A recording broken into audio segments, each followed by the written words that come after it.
They just arrived in Madrid and the sky is actually blue, which wasn't forecast. We were expecting rain all this week, so I'm rather pleased. That's the Plaza de España behind me, just come out of the metro, and now I'm going to go and find something to eat.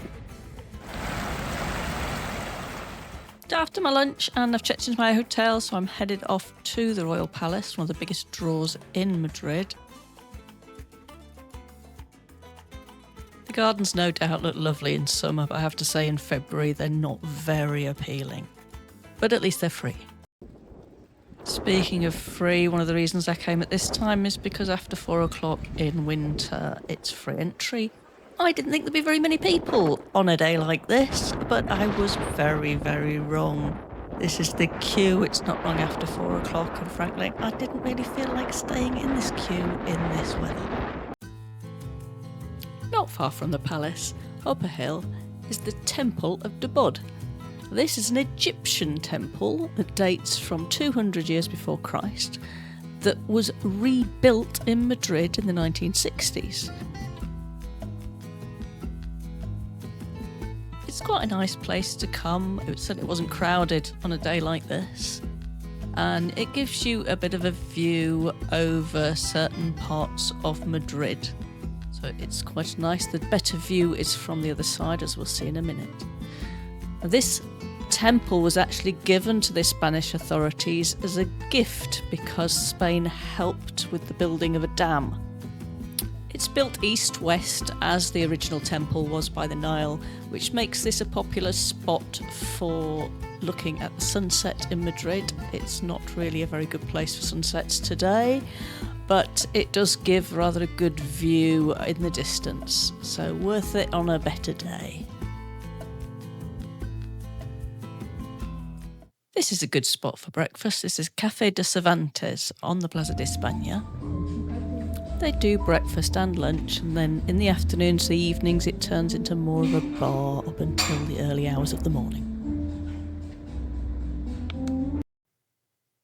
The fictional character and Spanish icon of Don Quixote is represented on the statue on the Plaza de España. And next to him is his faithful manservant Sancho. What I love about this statue is Sancho's donkey. I just think it's so beautifully done. The women on either side of the statue are supposed to represent idealism and reality.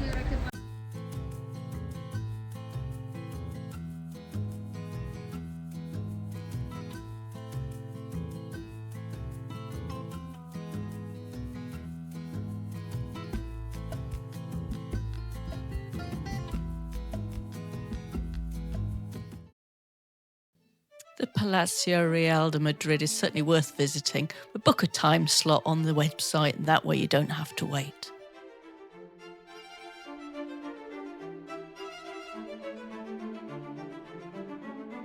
This is the largest royal palace in Western Europe, and it is totally over the top. It's still used for official functions today, which is when these carpets get fully rolled out and the pomp and ceremony returns to the palace.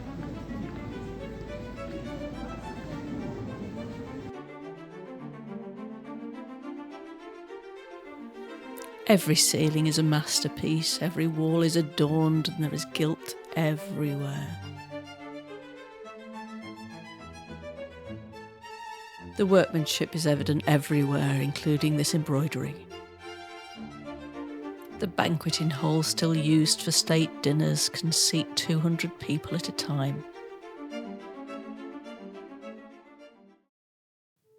The tallest part of the palace is this stunning Baroque chapel.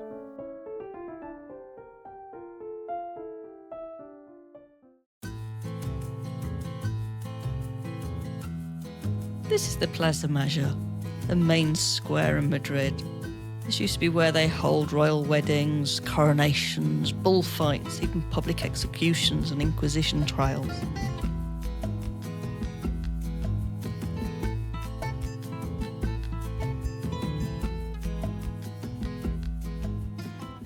The Prado Museum is, of course, one of Madrid's major draws. This is the home of the Garden of Earthly Delights, which is one of my favourite paintings. There's plenty of other paintings, of course, to see. This is obviously a very popular spot with tourists, and yet again there is a free time slot, and yet this is the queue for the free time slot as I came out at 6 o'clock. Book a time slot on this site to avoid the queue. You can hear me? I'm outside the Modern Art Museum Reina Sofia in Madrid. I'm going to go and see Guernica and some other Picasso and some Dali.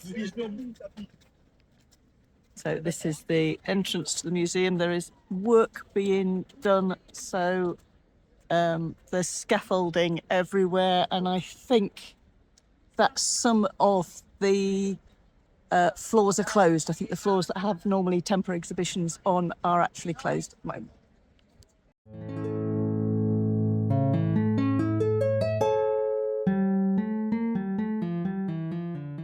This enormous masterpiece by Picasso was painted to protest the horrors of war after the bombing of Guernica killed over 150 innocent civilians. There are other more realistic paintings covering the same massacre.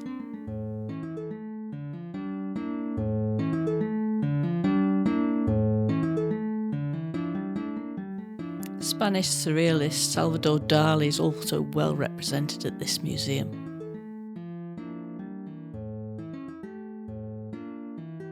As well as other surrealist paintings like Angela Santos, who painted this when she was just 17.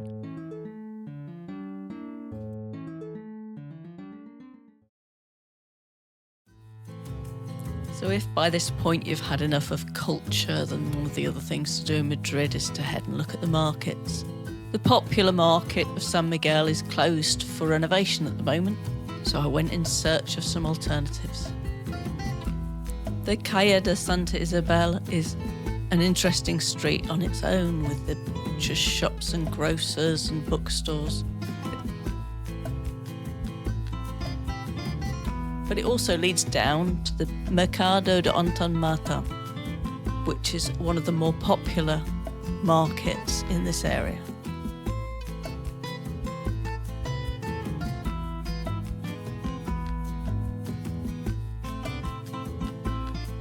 I was a little early to enjoy some of the delights of the tapas bars here.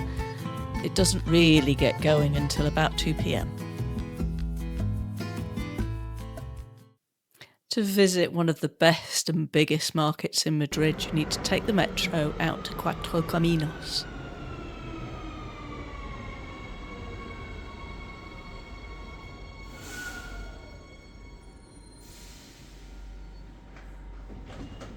Here you will find the Mercado Maravillas, one of the largest covered markets in Europe. 210 stalls over 9,000 metres squared.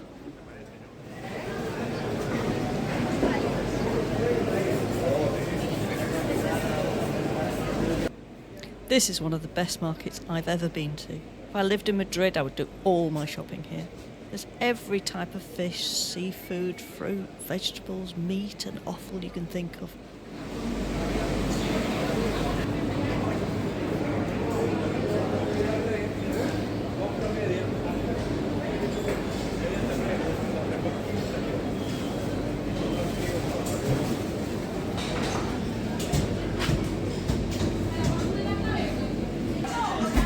There are stands where you can eat as well, but this isn't a tourist spot. This is where the locals eat. This is where the locals come and do their shopping.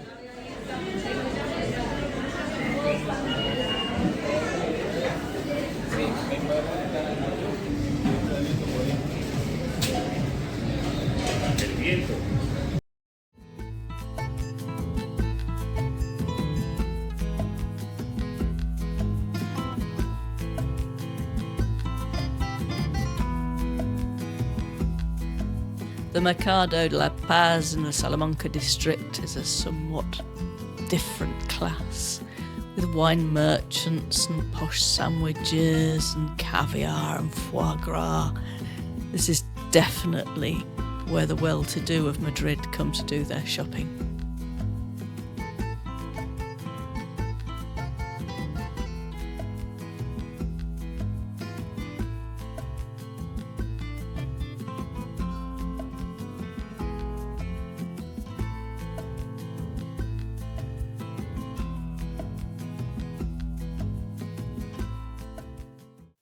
There are restaurants here too, and it's obvious this is where the residents come to enjoy some good food at lunchtime.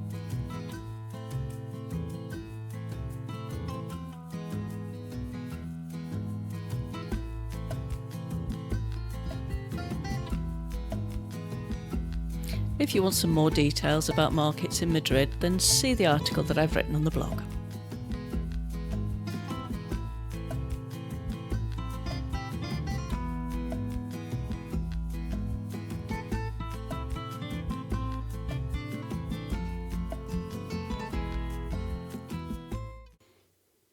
So that was my few days in Madrid.